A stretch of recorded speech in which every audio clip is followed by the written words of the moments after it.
샘표식품에 대한 분석은 다음과 같습니다. 재무제표는 최근 투자로 인해 높은 수익을 내고 있지는 않습니다. 다만 영업이익이 손해가 아니라는 점, 부채 비율이 작년과 크게 다르지 않다는 점은 긍정적이라 생각합니다. 최근 21일간 외국인의 매수는 11번 있었고 기관은 11번의 매수가 있었습니다. 최근 7일간에는 외국인의 경우 3번의 매수, 기관은 4번의 매수가 있었습니다. 일주일간 기관은 약 90만원을 매수했고 외국인은 약 2억 원을 매수했습니다.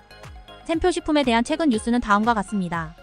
최근 식품안전의 날 행사에서 샘표식품을 비롯한 식품업체들이 모여 식품안전에 대한 정보를 공유하고 K-푸드의 우수성을 알리는 홍보 활동을 펼쳤습니다.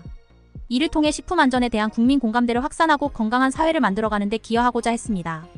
한편 정부는 물가 상승을 완화하기 위해 샘표식품 등 식품업계와 간담회를 열고 생산성 향상을 통한 가격 인상 최소화를 요청했습니다. 업계에서는 원가 부담을 낮추기 위한 할당 관세 확대 등의 건의가 있었습니다. 한편 정부와 업계의 협력 노력에도 불구하고 소금 공장 사고로 인한 공급 차질 우려로 샘표식품 주가가 큰 폭으로 상승하기도 했습니다. 이에 식품협회는 정부의 대책을 요구했습니다. 아울러 샘표식품은 글로벌 수요에 대응하고 바이오 소재 사업을 확대하기 위해 충북 제천에 신규 제조 공장을 건립하기로 했습니다. 150여 개의 신규 일자리 창출과 발효기술 강화, 전통 한식의 세계화 등을 기대하고 있습니다. 충북도와 제천시도 투자 지원에 나설 계획입니다. 개인적으로 최근 샘표식품의 주가가 상승하는 이유는 다음과 같다고 생각합니다. 첫 번째, 소금 공장 사고로 인한 소금 대란으로 샘표식품에서 판매하는 가격 상승 가능성. 두 번째, K푸드 확대에 따른 이익 상승. 세 번째, 지구온난화에 따른 전반적인 식품 가격 상승.